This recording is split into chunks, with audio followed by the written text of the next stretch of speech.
जिस चीज़ का काफ़ी देर से इंतज़ार किया जा रहा था वो फैसला भी बीती रात जो है वो हो चुका है। भारतीय जनता पार्टी की तरफ से अपने कैंडिडेट्स की एक लिस्ट को जारी किया गया है और सबसे हॉटेस्ट सीट जो मानी जा रही थी राजौरी की सीट, उसका भी फैसला हुआ और एडवोकेट विबोध गुप्ता जो भारतीय जनता पार्टी के सीनियर लीडर और इस वक्त जनरल सेक्रेटरी हैं, उन्हें राजौरी से नामजद किया गया है। और इस बात की पुष्टि बीती रात जो है एक पत्र आने के बाद हुई, जिस दौरान ये साफ तौर पर भारतीय जनता पार्टी आला कमान की जानिब से ये जो एक पत्र जारी किया गया उसमें साफ तौर पर यह कहा गया कि राजौरी से विबोध गुप्ता भारतीय जनता पार्टी के प्रत्याशी होंगे। वहीं इसी बीच नौशहरा के लिए रविंद्र राणा का नाम सामने आया और चरार शरीफ के लिए श्री जाहिद हुसैन का नाम सामने आया और खान साहब के लिए डॉक्टर अली मोहम्मद मीर का नाम सामने आया। ईदगाह के लिए श्री आरिफ राजा का नाम सामने आया और लाल चौक के लिए एजाज हुसैन का नाम सामने आया। लेकिन सबसे ज़्यादा हॉटेस्ट सीट जो मानी जा रही थी वो राजौरी असेंबली कॉन्स्टिट्यूंसी की थी, क्योंकि राजौरी असेंबली कॉन्स्टिट्यूंसी की सीट के ऊपर जो है इस वक्त पूरे जम्मू कश्मीर की नज़र थी। बिलखसूस खित्ता पीर पंजाल के लोगों की काफ़ी ज़्यादा उम्मीदें थी। लोग अपने अपने तौर पर क्या सराइयाँ लगा रहे थे कि हो सकता है कि ये मैंडेट जो है वो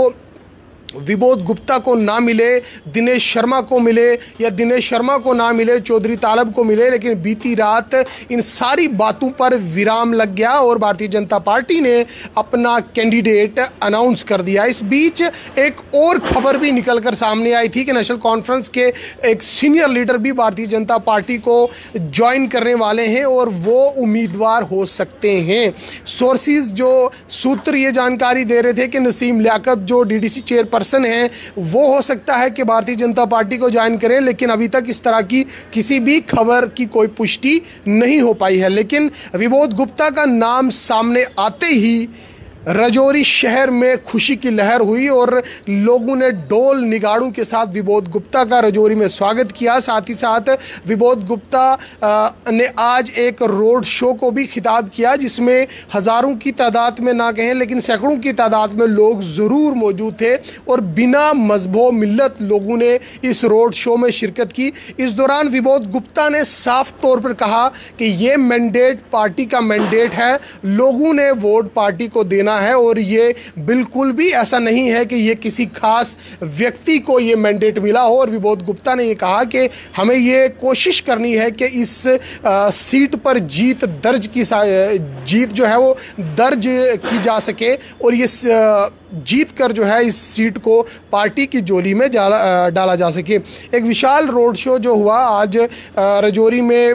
पार्टी ऑफिस तक जो है ये रोड शो चला, जिसमें काफ़ी ज़्यादा लोग मौजूद थे, भारतीय जनता पार्टी के कार्यकर्ता मौजूद थे, विबोध गुप्ता के जो वर्कर्स हैं वो मौजूद थे, उनके चाहने वाले मौजूद थे। उन्होंने साफ तौर पर कहा है कि लोगों से ये अपील की है कि वो बिना मजहब मिल्लत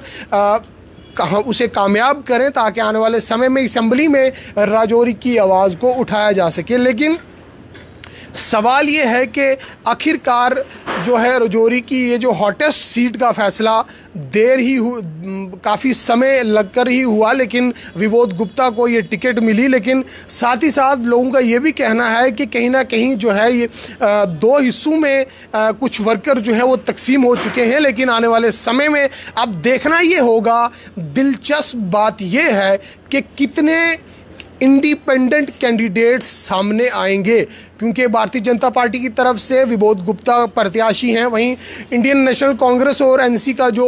अलायंस है उसमें इंडिया अलायंस के अंडर जो है वो इफ्तिकार अहमद को टिकट मिली है। वहीं साथ ही साथ अगर पीपल्स डेमोक्रेटिक पार्टी की बात की जाए तो उनने भी अपना कैंडिडेट जो है वो उतार दिया है। लेकिन अब इस बीच दिलचस्प ये है कि जो मुकाबला है वो किसके दरमियान होगा, कांग्रेस पार्टी और भारतीय जनता पार्टी के बीच में होगा या फिर आने वाले समय में कुछ और ऐसे इंडिपेंडेंट चेहरे भी सामने आएंगे या वो हो सकते हैं, क्योंकि इंडिपेंडेंट कैंडिडेट्स की अगर बात की जाए तो बहुत से ऐसे लोग हैं जो independent election Rajouri assembly constituency से लड़ने जा रहे हैं, जिसमें यह भी कहा जा रहा है कि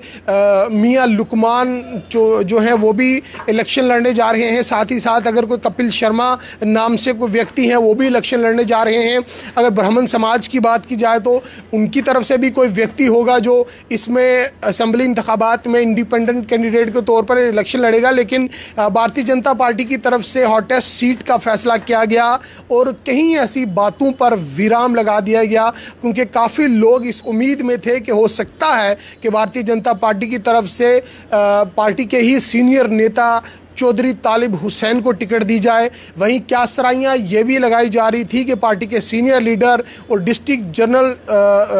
के प्रेसिडेंट दिनेश शर्मा को टिकट मिल सकती है, लेकिन पार्टी का फैसला अटूट रहा। जिस बीच साफ तौर पर ये पार्टी ने एक पत्र जारी करते हुए राजौरी से विबोध गुप्ता को टिकट देकर जो है वो मैदान में उतार दिया है। वहीं दूसरी तरफ अगर देखा जाए तो इस वक्त राजौरी में सियासी घमासान काफ़ी तेज़ हो चुका है, क्योंकि राजौरी में बहुत सी ऐसी सियासी पार्टियां हैं जिन्होंने अपने कैंडिडेट्स को टिकट ना देकर कहीं ना कहीं निराश तो किया, लेकिन वहीं दूसरी तरफ वही उम्मीदवार जो है अब इंडिपेंडेंट इलेक्शन लड़ने की सोच रहे हैं। अगर इंडिया अलायंस की बात की जाए तो इंडिया अलायंस में भी बहुत सी जगहों पर ऐसा भी हुआ है कि पार्टियों ने अपने कैंडिडेट्स को टिकट नहीं दी। यानी कि जानकारी के लिए आपको बता दूं कि अगर नेशनल कॉन्फ्रेंस ने अपने किसी उम्मीदवार को टिकट नहीं दी, वहाँ से कांग्रेस पार्टी इंडिया अलायंस के अंडर जो है वो टिकट घोषित की गई। वहीं दूसरी तरफ ये भी देखा जा रहा है कि नेशनल कॉन्फ्रेंस का वही उम्मीदवार इंडिपेंडेंट बतौर वहां से इलेक्शन लड़ रहा है और नॉमिनेशन का प्रोसेस भी शुरू हो चुका है और इसी बीच जो है नॉमिनेशन भी फाइल किए जा रहे हैं। लेकिन हॉटेस्ट सीट जो राजौरी की मानी जा रही थी, राजौरी के लोगों ने साफ